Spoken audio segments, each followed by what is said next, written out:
Hey guys, welcome to Electric Gardens 2017, where it's come to Melbourne for the very first time. That's right, Krusty. It's been in Sydney for the past few years. This year it's expanded to other cities, and we've got an awesome lineup. Eric Prydz, Mark Knight, Sasha, Basement Jack's playing a DJ set. It's a fantastic lineup. It's going to be a great day. It is. So let's kick it off by having a chat with some of the artists. Now, you've just come off the stage. You've kicked off Electric Gardens Festival. How do you think your set went?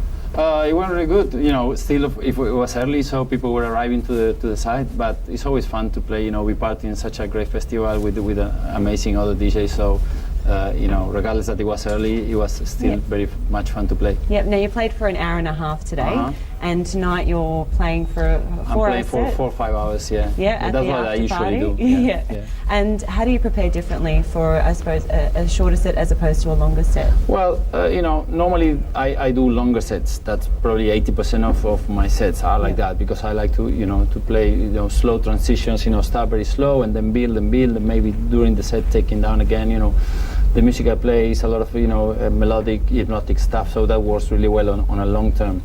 But normally in festivals where they have to accommodate, you know, a big number of DJs, you don't have like a, you know, 5 hours to each DJ to play. And also the atmosphere is different, you know, for the music. So if you play in a small club, you know, or more dark, it's perfect for long sets. And a festival is good for a short set. Yeah, so you can express your music a lot, I suppose, better in a longer set as opposed to... Definitely, the style of music I play works better that way, but you know, but that doesn't mean that you cannot do like a shorter set and especially on a festival. Yeah, fantastic. Now your new album, Darkbeat, that releases next month, February 24th.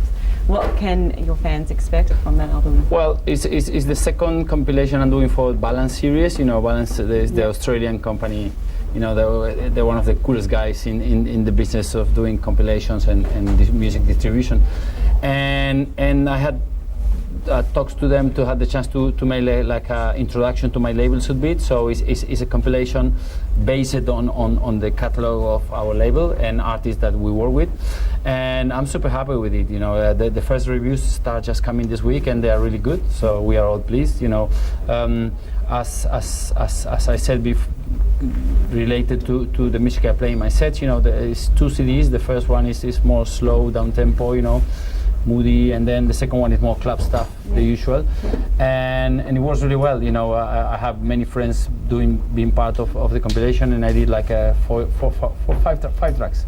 I did on my own with my friend Sound Excite to be part of the album. So I'm very pleased. I'm now just hoping the followers will like to. I'm kind of positive because, you know, I work on the album with most of the producers that our followers really like, so it's kind of like a, you know, a safe bet. We're here at Electric Gardens, and there are other artists here on the bill who you've worked with before. Yeah. Is it a good opportunity for you to sort of catch up with friends, and also an opportunity to check out new artists in each local area? Absolutely, yeah. I mean, when you do club shows, obviously you don't get that. You don't get that opportunity, but when you're at festivals, especially if you come down early, it's nice. You know, it's a different atmosphere. It's more chilled, and you kind of walk around. And it's great to soak up inspiration, because you tend to get caught up in your own bubble to a degree, playing on your own all the time and doing your own shows. So it's nice to go and have a wander around and listen to what other people are doing, other people playing. You know, you get certain records, think I'm not sure about that. Then you hear someone else, but okay, yeah, right, that really works. So, and I love that, and I think I've never, as a DJ, grown out of wanting to find new music and listen to new music. You know, I don't care. I'm on Shazam all day, or I feel no way about going up to her and saying, "Oh, what's this?" You know. So it's a great opportunity for all of that. Yeah, it's great. And then when you've got like smaller artists who are playing these gigs, and then they find out that Mark Knight's digging my music, what's the kind of reaction from them when someone like you approaches them and says, "Hey, your set was great"?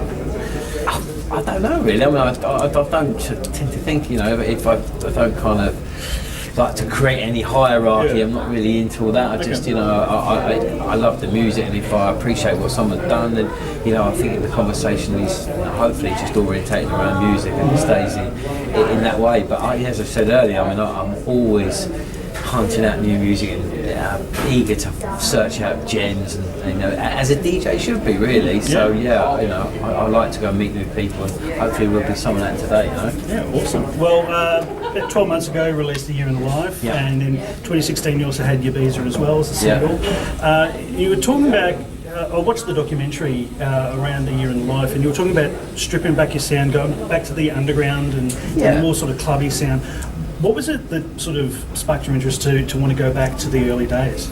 I think just because, I don't know, I just wanted a new challenge. I think I've written a lot of anthems, which was great and really supported my career, but I was also, when I first started, just did lots of different club records. And I thought, you know, I want to just go back to that. And I think ultimately, if you can create enough music to substantiate your own set, you know, when you're pretty much playing 60 to 70% of your own music, then in this day and age, that's what you should do as an artist, really. I think it's the whole thing has evolved more than just playing records and playing other people's records. So if you can, as I say, substantiate enough music for your own performance, then great. So that kind of become the sort of mantra of the year, really, to go back and write lots of different club records, and also to put music out on other people's labels. I hadn't done that for, crikey, 10 years nearly. So I wanted to set myself the challenge, you know, to do that as well. And we did one a month across the whole year, and yeah, I'm still playing some of them now, which is cool. Now, you just come off the main stage. How was it out there? It was pretty good, yeah. Yeah. Played an early slot and it filled up really nicely. Oh, fantastic. Now, obviously there are a lot of massive EDM, festivals out there and different types of crowds.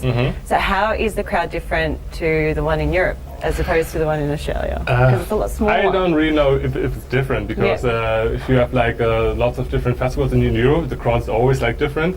Yeah. So, this is like almost the same that I'm used to. Yeah. It felt really good. Fantastic. Yeah. Now you've gone on and started your own record label. With some friends, like 8 years ago already. Now, 7 or 8 years. Yeah. Now, with that, do you think that was a good move to go down that path? And what are the results? It was the best move. Yeah. Yeah. Because it's always like way better to have like your own label where you can put your own stuff out. You don't need to do this kind of sound or that kind of sound to maybe like please somebody. You just do your own stuff and you're fine with it. Yeah. Now, 2016, you released One on One, and Shadows. So that was a big year there for you. Yeah. It was quite good. Yeah. So what can we expect in 2017? I need to go to the studio now. Yeah. Yeah, definitely. Because I'm touring for 6 weeks now, and after that I have like 3 or 4 weeks off. And I had the whole December off, and I went to the studio, and now I'm going to finish everything. So a new one on Kind Music is coming out, on maybe some other stuff from Kind Music. Let's see what's happening. Yeah, and do you know what type of feel? What can we expect from the new stuff? Or not sure yet? Don't want to let anything out. I'm not quite sure yet. Yeah. Some clubby stuff. Oh, fantastic! Now electronic music. Yeah, and also after Australia, you're heading over to Asia, and then you're touring Europe. Yeah. I'm going to Sydney tomorrow, and then to Brisbane, and then I'm going to Asia, play some shows over there, in India for the very first time. So I'm really excited to be there. Yeah. And then back to Europe. Oh, back fantastic. home. Hey guys, I'm here with Dave and Lister from Darkbeat. Guys, welcome. How's it going? Oh, it's very well. Been an absolute belter of a day, so we're stoked to be here. Yeah, it's been awesome. And as I said, you guys are from Darkbeat, and this is the first year working alongside Electric Gardens. You can tell us a bit about Darkbeat and your roles within the team. Lister, you want to kick off? Yeah, well, Darkbeat's been a Melbourne, if not Australian, electronic dance brand, which has been running parties since, it's been the 14th year this year now. It's been our 14th birthday. It's our 13th birthday last year. Yep. And we've worked with a lot of the artists that are involved in the Electric Gardens Festival, not just this year, but the last year as well, which was only just in Sydney. That's right, yep. But now that it's expanded into Melbourne, it's great that Darkbeat's involved, and I think, it's a match made in heaven, really. Yeah, so Can you take us through a bit about your involvement with the festival itself? Yep. What is your role here today? Sure. So we were asked to sort of take on the VIP stage. So it was a really good opportunity for us to showcase Melbourne's amazing talent that we've got. Yep. So we've sort of hand selected some of the best acts, which we're really stoked with.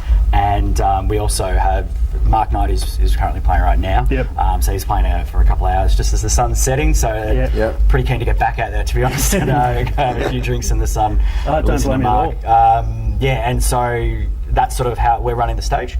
So obviously looking after all the industry heads and making sure that everybody who comes through there are having a great time. So that's for today. That's our involvement. And then we got the after party, which is a huge show. Do you want to tell about that? Yeah, so tonight at Brown Alley, which kicks off pretty much as soon as we finish. We're going to race straight down there after we finish. We have an Australian first performance by Cerez D, which is very, very exciting.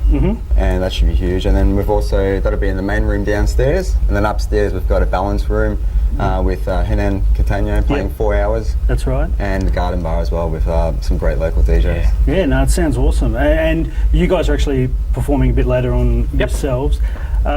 So when it comes to putting on something like this and you're working alongside some of the big names in the EDM world, what's it like for you guys being on the same sort of set list? It never tires. We've been doing this for 10 years, DJing, and the first time you see your name next to some of these guys, it's the tingles, and it never fades. Every single time. We chat to guys that have been doing it for 15, 20 years, and they still get just as excited.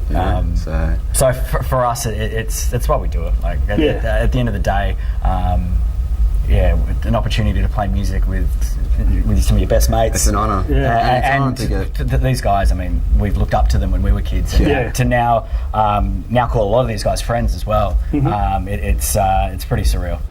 Electric Gardens 2017, I had an absolute blast. It was an awesome day there, Krusty, and it was also great listening to the music and having a chat with the guys too. It was, and if you want to watch the full interviews, you can head over to our YouTube channel. That's right, and for more on Red Sky Music, head over to our Facebook, Instagram and Twitter pages. But right now, that's it from us at Electric Gardens 2017.